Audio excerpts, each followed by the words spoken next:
लाहौर में पीपल्स पार्टी के chairman Bilawal Bhutto Zardari polo ground पहुंच गए हैं। बिलावल भुट्टो जरदारी पोलो टूर्नामेंट का फाइनल मैच देखेंगे। वो फाइनल जीतने वालों में इनामात भी तकसीम करेंगे। इस वक्त वो लाहौर में हैं और पोलो ग्राउंड पहुंच चुके हैं। आज पोलो का फाइनल है और जो टीम जीतेगी उसमें वो इनामात तकसीम करेंगे। चेयरमैन पीपल्स पार्टी बिलावल भुट्टो फाइनल जीतने वालों में इनामात तकसीम करेंगे।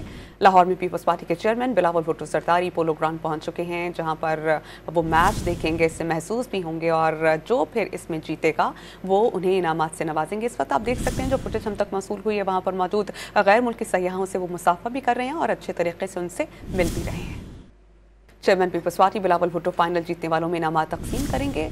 लाहौर में पीपल्स पार्टी के chairman Bilawal Bhutto Zardari polo ground पहुंच चुके हैं, जहां पर वो मैच देखेंगे, इससे महसूस भी होंगे और जो फिर इसमें जीतेगा वो उन्हें इनामात से नवाजेंगे। इस वक्त आप देख सकते हैं जो फुटेज हम तक मौसूल हुई है, वहाँ पर मौजूद गैर मुल्की सयाहों से वो मुसाफा भी कर रहे हैं और अच्छे तरीके से उनसे मिल भी रहे हैं।